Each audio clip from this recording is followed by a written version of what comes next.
दोस्तों जय हिंद। दोस्तों आज का वीडियो बहुत ही इम्पोर्टेंट होने वाला है और आप इस वीडियो को देखने के बाद आपके दिल में और आपके सीने में पढ़ने की आग लग जाएगी। तो ज़रूर देखना। जो लोग पहली बार इस एग्ज़ाम में बैठने जा रहे हैं वो तो पहले देख लें, और जो जिनको ये लगता है कि हमें अब लेट हो गया है तो वो लोग भी देख लें कि इस एग्ज़ाम को कैसे पास किया जा सकता है। आप चाहे रेलवे के किसी भी exam ALP technician, group D, JEE, NTPC, RPF या फिर पैरामेडिकल पोस्ट किसी का भी एग्ज़ाम देने जा रहे हो, तो अगर आपको भी लगता है कि कम समय में कैसे हम तैयारी करें, तो मैंने इस बोर्ड पे कुछ पॉइंट लिख रखे हैं। अगर आपने इसको आजमा लिया तो यकीन मानो आपका एक पोस्ट आपका होगा। तो चलिए शुरू करते हैं। पहला पॉइंट है, मैंने यहाँ पे लिख लिया है, कम समय में रेलवे की परीक्षा कैसे पास करें। तो पहला पॉइंट हमारा क्या है वो देखते हैं। तो पहला पॉइंट है कि ये कभी मत सोचो कि आप देर कर चुके हो, अब ये परीक्षा पास नहीं कर सकते। अपने माइंड में ये बात आने ही मत देना कि अब मैं लेट हो चुका हूँ, रेलवे की परीक्षा अब मैं पास नहीं कर पाऊँगा। तो अपने माइंड में ये बातें आने ही नहीं देना। चलते हैं अपने दूसरे पॉइंट पर। दूसरा पॉइंट है कि आप ये सोचो कि रेलवे ने जो भी वैकेंसी निकाली है उसमें से एक पोस्ट आपके लिए है।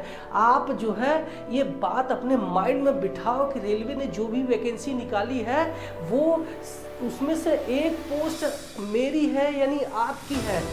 शाहरुख खान का वो डायलॉग आपने सुना होगा कि किसी चीज़ को दिल से चाहो तो पूरी कायनात तुम्हें उससे मिलाने में पूरी साजिश में लग जाती है। तो आप पीछे मत रहो। अब तो कभी मत सोचो कि इसमें ऐसे मेरा नहीं होगा, तो सोचो कि इसमें से एक पोस्ट मेरा है और आज से ही तैयार हो जाओ, लेट मत करो और यहाँ वहाँ टाइम फिजूल बर्बाद मत करो, टाइम आपके पास कम है। चलते हैं अपने अगले पॉइंट पे। अगला पॉइंट ये है कि सही स्टडी मटेरियल का चयन करो। आपके पास जो भी किताब है, मुझे नहीं पता कि किस पब्लिकेशंस की कौन सी किताब है, लेकिन आपके पास जो भी किताब है वो रेलवे के एग्ज़ाम्स को एकदम सटीक क्वेश्चंस बना रहे हों और आपको एकदम फिट आपके एग्ज़ाम में क्वेश्चंस उस टाइप के आने वाले हो। एटलीस्ट वो एग्ज़ाम में अगर नहीं भी आया तो आपने उस किताब को इतने अच्छे से पढ़ लिया कि दूसरे कोई सवाल आए तो आसानी से आप हल कर पाओ। इस तरीके से स्टडी मटेरियल आपके पास आपके पोस्ट के अनुसार होना ही चाहिए। चलो अपने अगले पॉइंट पे चलते हैं। अगला पॉइंट ये है कि सिर्फ सिलेबस के आधार पे पढ़ाई करो, पूरी किताब पढ़ने की गलती मत करो। मैं बता दूं कि पूरी किताब आपको पढ़ने की गलती मत करो। मेरे पास एक किताब है, मैं आपको दिखाता हूँ, है ना। तो जैसे मान लो कि ये किताब है, आप देख सकते हैं ये मैथमेटिक्स की किताब है और कितना मोटा किताब है। और ये किताब जो बनाई गई है ये रेलवे के सारे एग्ज़ाम्स के लिए बनाया गया है। इसमें station master, NTPC, guard, trade manager, TTE, RPF, आपके जितने भी पोस्ट है सबके आधार पे ये किताब एक बना दिया है। अब आप पूरी किताब लाए, पूरी किताब पढ़ते बैठे तो आपके पास जो टाइम है कम है, तो उस कम टाइम में कैसे पढ़ने, तो इसके लिए आपको सिर्फ और सिर्फ अपने पोस्ट के सिलेबस की ओर देखना पड़ेगा। अब वो सिलेबस इस नोटिफिकेशन में मिल जाएगा, मैंने यहाँ पे लगा दिया है, आप देख सकते हैं।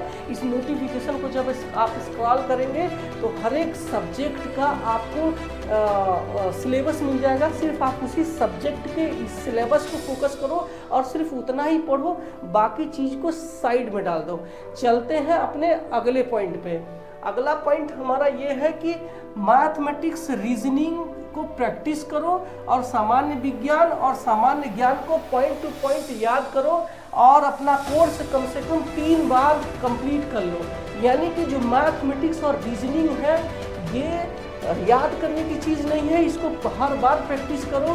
शुरू में हो सकता है कि आपको हर एक क्वेश्चंस का आंसर देखना पड़े, लेकिन यकीन मानो कि आप जो है 10 क्वेश्चंस 15 क्वेश्चंस इसी तरीके से हल करेंगे तो अगला क्वेश्चन अपने आप सॉल्व करने लगेंगे। और सामान्य ज्ञान और सामान्य विज्ञान इनको पॉइंट टू पॉइंट याद करो, इनको रट लो और उसको एटलीस्ट पूरा कोर्स आप 3 बार कंप्लीट करने की कोशिश करो जितना जल्दी हो सके। ठीक है, ये हमारा पॉइंट हो गया। आप रेलवे के किसी किसी भी एग्ज़ाम्स की तैयारी कर रहे हो, आज की जानकारी के लिए बता दूं कि सारे एग्ज़ाम्स में यही आते हैं, सिर्फ मैथमेटिक्स, रीजनिंग, सामान्य ज्ञान, सामान्य विज्ञान। इतना आपने अगर कोर्स कंप्लीट कर लिया तो यकीन मानो कि आप बहुत बड़ा तीर मार चुके होंगे, यकीन से कह रहा हूँ मैं। चलो अपने अगले पॉइंट पे हम चलते हैं। अगला पॉइंट ये है कि ज़्यादा से ज़्यादा रेलवे के प्रैक्टिस सेट हल करो, जिसमें कि पिछले वर्षों के प्रश्न पत्र शामिल है। आप ज़्यादा से ज़्यादा रेलवे का जो प्रैक्टिस सेट है वो आपको हल करने हैं। ज़्यादा से ज़्यादा प्रैक्टिस सेट हल करोगे तो आसानी से एग्ज़ाम में क्वालिफाई करने में आपको आसानी होगी। ये था हमारा छठा पॉइंट है। हम आते हैं अपने अगले और एकदम खास पॉइंट पे।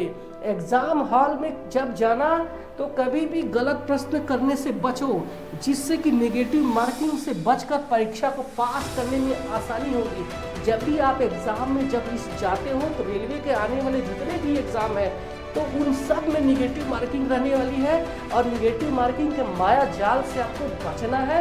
तो मेरे इसी चैनल पे दूसरा वीडियो है, निगेटिव मार्किंग से कैसे बचें, इसके खतरनाक रूप है। इसको आप इसी चैनल पे वो वीडियो है, उसको आप जाके देख लेना, और इस एग्ज़ाम में आप आसानी से आप जो भी पोस्ट लेना चाहते हैं ले पाएंगे। ये बहुत बड़ा सीक्रेट है, और मैं यहीं पे इस वीडियो को समाप्त करता हूं। आपको पसंद आई है तो ज़रूर लाइक करना, और अपने उन दोस्तों तक पहुंचा देना जो रेलवे की परीक्षा दे रहे हैं या तैयारी कर रहे हैं। मेरे चैनल पे अगर आप पहली बार आए हैं तो सब्सक्राइब जरूर कर लेना, ठीक है। मैं मिलता हूँ अपने अगले वीडियो में, तब तक के लिए बाय बाय।